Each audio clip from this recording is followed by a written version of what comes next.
Hello everyone. Today I am going to start the topic mortgage and its type in Transfer of Property Act.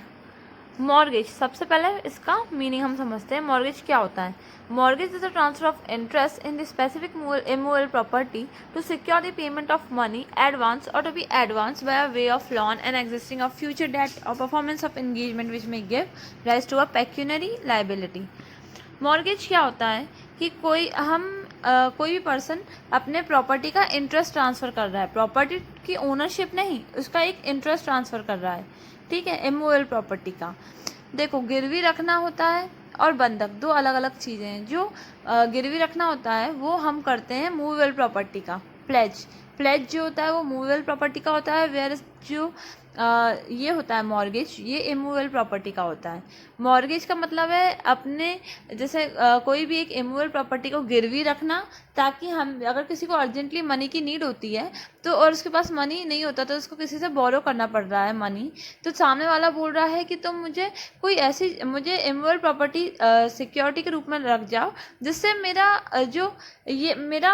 ये specific रहे amount, कि अगर कुछ भी हो जाता है मेरे पैसों के साथ, अगर तुम पे करने से फेल हो जाते हो या तुम इंसॉल्वेंट हो जाते हो या कुछ भी हो जाते हो, तो अगर मुझे मेरा पैसा सिक्योर है इसके लिए तो अपनी कोई चीज़ मेरे पास रख जाओ.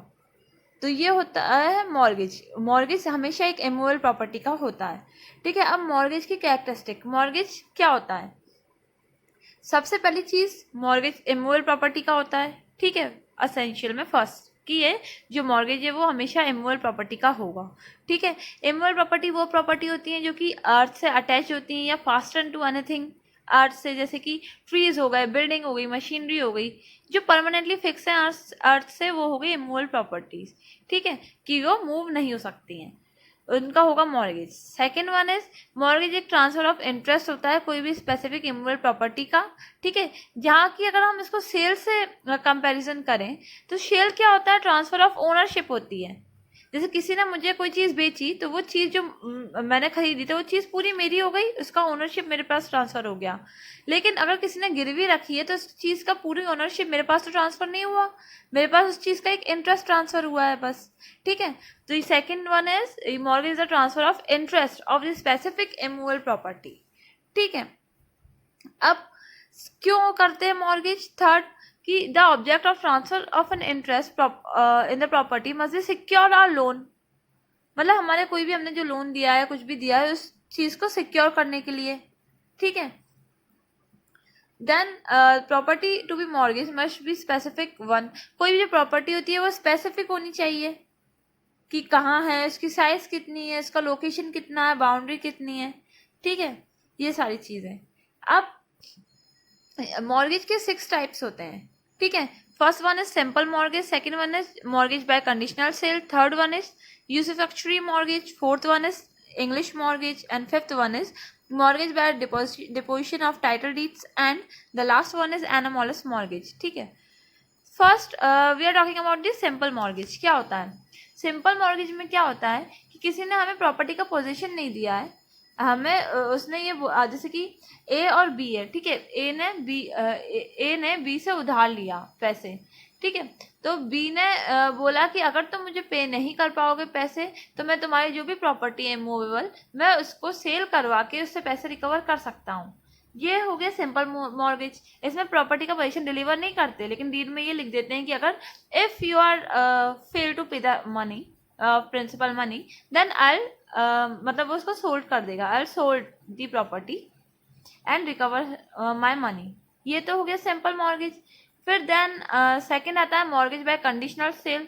इसमें क्या होता है? ये पूरी एब्सोल्यूट सेल होती है. जैसे ए और बी हैं. ठीक है, अब बी ए से पैसे मांगने आया तो ए बोलेगा कि तुम मुझे कुछ चीज़ सिक्योरिटी के रूप में दो, तो वो अपनी इमूवेबल प्रॉपर्टी सिक्योरिटी के रूप में उसको दे देगा. कंडीशनल सेल में तो वो उसको एब्सोल्यूट सेल कर देगा कि ये तुम्हारी है, मैं तुम्हें बेच दी है ये प्रॉपर्टी, जब तक मैं पैसे लाके तुम्हें नहीं दे देता. अगर वो पैसे लाके दे देता है तो सेल कैंसिल हो जाएगी, वाइड हो जाएगी और उसको वापस उसकी प्रॉपर्टी मिल जाएगी. तो कंडीशनल सेल में वैसे तो उसको बिक गई है उसकी पूरी प्रॉपर्टी, लेकिन अगर उसने पैसे दे दिए, दूसरे व्यक्ति ने पैसे पेमेंट कर दिया, तो उसको उसकी प्रॉपर्टी वापस मिल जाएगी. ठीक है, ये तो हो गया मॉर्गेज बाय कंडीशनल सेल। जो अब थर्ड आता है यूसुफैक्चरी मॉर्गेज। ये क्या होता है, इसको भोग बंधक बोलते हैं। जैसे कि कोई भी प्रॉपर्टी, जैसे ए और बी है, ठीक है, अब बी आया ए से उधार मांगने, तो ए ने बोला बी को कि तुम अपनी कोई भी चीज मुझे सिक्योरिटी के रूप में रख दो, इमूवेबल प्रॉपर्टी। तो बी, अब बी के पास एक प्रॉपर्टी है और एक खेत है जो भी, तो उसको सिक्योरिटी के रूप में रख देता है और उससे बोलता है कि इस प्रॉपर्टी से जो भी अर्निंग हो रही है, जैसे कि उस प्रॉपर्टी में बहुत सारी अगर शॉप्स हैं तो शॉप्स का जो किराया आ रहा है, या फील्ड है, तो जो भी उसके क्रॉप्स हैं, जो उसकी कटाई वटाई करके जो भी क्रॉप्स अगर मार्केट में सेल होते हैं, उससे जो भी मनी इनकम रिकवर होता है उस प्रॉपर्टी से, उस बिल्डिंग से, तो जो भी मनी रिकवर होगा कोई भी प्रॉपर्टी से, वो ले लेगा पर्सन जिसने पैसे दिए हैं। ठीक है, तो यूसुफैक्चरी मॉर्गेज मतलब कि वो पैसे अपना रिकवर करता है इन एक प्रॉपर्टी से, प्रॉपर्टी की अर्निंग से। ठीक है, थर्ड आता है इंग्लिश मॉर्गेज। इसमें क्या होता है, इंग्लिश मॉर्गेज में मॉर्गेजर पर्सनल प्रॉमिस करता है कि मैं आपको सर्टन डेट पे ये मॉर्गेज मनी पे कर दूंगा। ठीक है, और the property mortgage is transfer to the mortgagee, और मॉर्गेजी को प्रॉपर ट्रांसफर कर देता है।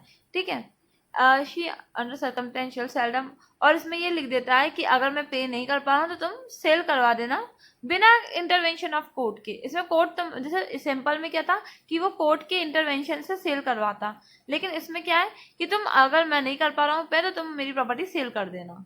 ठीक है, तो ये पर्सनली वो लायबल होता है इस चीज के लिए, सेल करके वो रिकवर कर लेगा उसकी प्रॉपर्टी। देन आता है mortgage by deposition of title deeds. इसमें क्या होता है, जिसमें भी प्रॉपर्टी का पोजीशन नहीं देते हैं इसमें और सिंपल मॉर्गेज में, इसमें वो अपने प्रॉपर्टी के कागजात दे जाएगा, जो भी डॉक्यूमेंट्स है वो दे जाएगा, टाइटल डीड्स, और बोलेगा कि जब तक मैं आपका मनी बोरो कर रहा हूँ तब तक आप मेरे प्रॉपर्टी के कागज रखोगे बंधक के तौर पे। ठीक है, तो ये, और ये अगर वो पे करना भूल जाएगा तो वो, उसके पास प्रॉपर्टी का कागज है, प्रॉपर्टी ऑलरेडी उसकी हो जाएगी।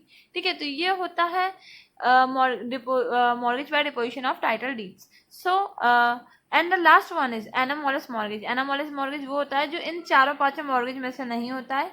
ये या तो कंबाइन हो सकता है कोई भी दो मॉर्गेज का, या दो से ज्यादा मॉर्गेज का कंबाइन हो सकता है, जैसे इसमें यूसुफैक्चरी हो सकता है और प्लस कंडीशनल सेल हो सकता है, इन दोनों का कंबाइन हो जाएगा।